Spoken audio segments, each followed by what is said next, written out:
weeks, and I love the way today we have the U-shape set up. This is perfect for a Toastmasters meeting. We can engage much better than when we have that, I don't know what they call it, but when we set up for rows and rows.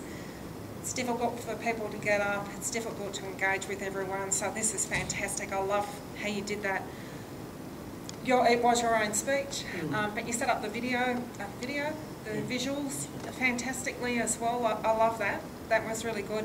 I was sitting opposite here and I could see the pictures there, and I think for you as a speaker too, you can just look to the side and refer to the pictures. We have had difficulty with that in the past where speakers have had to turn around to point to their stuff and back again, and it's very clunky. So well done, it's beautiful, brilliant to have that. Just want to share that if anyone want to use this, it's very easy. The user ID and password is actually on the piece of paper over there. So I've shown Leonie, and Charles, and show as many people as you can, because it's great to have all those elements. It's the behind the scenes things that make a meeting run more smoothly. The more we can do that, the better. So that's fantastic, thank you very much. I'd like to congratulate Divya for taking up the role of chair and Toastmaster. I think I would have died if someone had have asked me to do that. How long have you been with us now? 4 weeks? 2 weeks, yes. It took me a long time to be able to get into that sense of comfort and knowing how the roles worked. So congratulations for taking it up. And I'd encourage everyone to jump in where they feel a treat. It's what it's all about in this organisation. There's a lot to that chair role as well. There was a lot of background work. Divya and I had a bit of a chat about it last week, organised what needed to be done and how to do it, and Divya just went ahead and got on with it. She emailed everyone, people have responded. It's great to see people taking up the roles these days as well. That makes that role so much easier for the chair to do it. And it's all come together. The agenda is almost flawless, no mistakes on it. It's fantastic to see that. Some of the preparation for doing the chair role, I think, is those little finesses that you have. So, and I noticed this with, I'm doing it a little bit because I've got the leg turn here. A lot of people stood here today. There was something about this, I don't know if it's warmer here or the air conditioning's working, but everyone tended to go to that spot. I'm not really sure why. In a contest, we have a designated speaking area. So the contestants are all told, this is your speaking area, and you're meant to be in that area. So for us, in a casual meeting like this, it's pretty much, really, I know I did this in my tabletop, so I launched myself into the room, but it's probably from the end of the table and back maybe a metre, and you want to more or less be in the centre. So you can look to everyone, you take that claim in the speaking area, and everyone can see you. So that's really important. Another aspect too, it's difficult when you're doing that impromptu speaking. So when you have the role of the chair, the Toastmaster, Table Topics Master, any of the evaluators, we tend to hang on to our notes, and sometimes that's a barrier between us and the other people.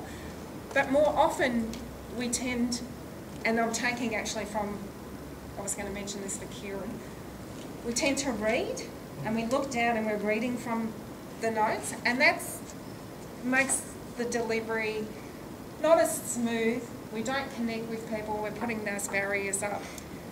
So as much as you can when you're doing those roles, try to leave your notes behind. As you're coming to the stage, in a couple of minutes you're going to speak.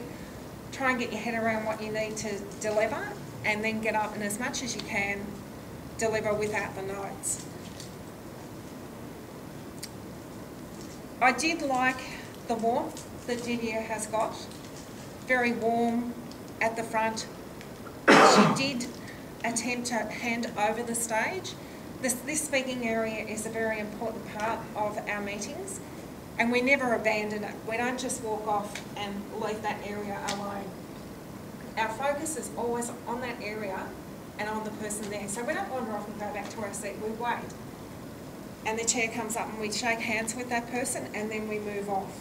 Or when the chair is waiting for the person to come up, don't go off to the side and shake hands, you're here. This is where everyone's focus is. So we want everyone to be here and to see the both of you shake hands, and possession of the stage is handed over to that next person. But congratulations, so well done. Really good of you to do that. I don't know if it's just me, but I think I'm seeing a much more relaxed and humorous side of Charles.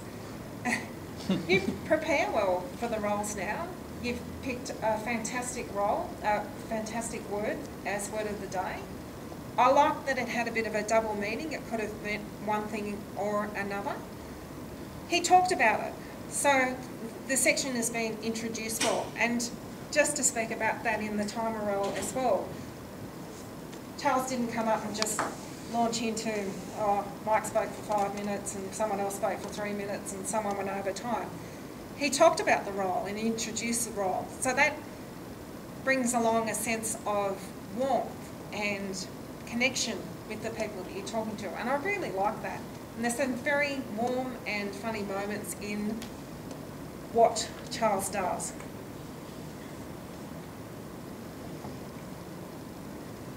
And I haven't got a point of improvement in there, sorry, so I'll just move on from there. I was feeling very generous today, actually. I don't have points of improvement for many people. I'm going to contradict some people because that's what I'm like, contrary, so we'll get to that. Just for the people that are new to the club, you may think, why would I evaluate Crystal? And we evaluate members even when they have gone. We have had that several times before, because the evaluation is meant to offer something to everyone that is here. Contrary to what Crystal is normally like, Crystal is usually very confident and comfortable at the stage, and she just seemed to stumble a couple of times today. So I don't know if she had to rush off. Maybe that was a part of it for her. There were a few ums and ahs, and that spontaneous speaking can be a bit difficult as well. She has great points of improvement though, and that comes from her being a very experienced speaker, and she's happy to hand those over. I did mention with Kieran just that reading of the notes, so as much as you can lose the notes. Kieran's very warm. I love the warmth that Kieran has, very relaxed and comfortable at the stage, very nice points of improvement.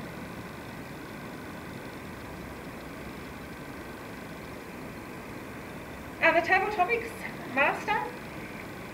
Mark shows a lot of how to do the different roles, the various aspects of the roles by demonstrating them. So as soon as Divya was up here to say the table of how many minutes have I got?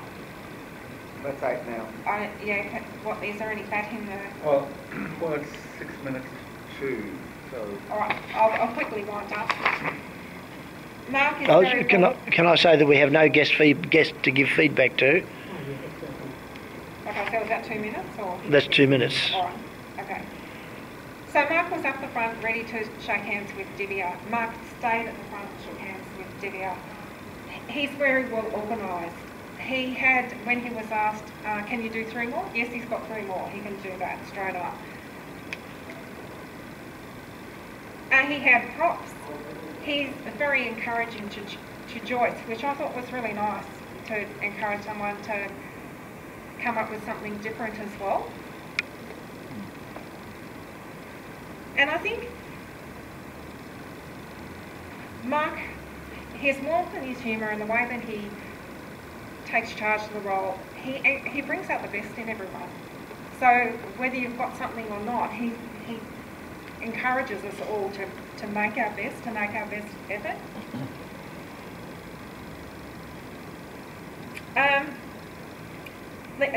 Leonie evaluated the odds for the table topics.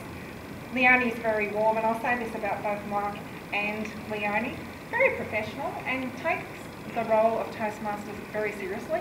You're very neat and tidy, you've got the badges on, you take centre of the stage, you're very experienced Toastmasters. The thing I was going to contradict you with is your recommendation to Joyce about thinking about something on the way up. One of the and I guess this is a debate within the Toastmasters with table topics. Should you announce the question and then say Joyce, and then Joyce walks up, or do you say Joyce and she walks up and then you say the question? So depending on how that is asked, I guess people have the opportunity or not to do that. But the other thing I'd like to encourage is that seamless handover as well. I don't want to encourage people to take their time to come up to the stage. So that's my take on that one. Mike started, his first evaluation was me, and I was so caught up in disagreeing with what he was saying, I forgot that I was evaluating him, where I could have, got my own back, but, lost opportunity there. The only thing I'd say to Mike is you probably don't need the notes. Yeah, I don't know why you could probably put them down. Yeah, you agree? Excellent. And that's the timer. So that's the end of it. That's the end of the general evaluation. So for now, I've got general business. Is there about 3 minutes left, or? Yeah. So it's 1:56. So we've got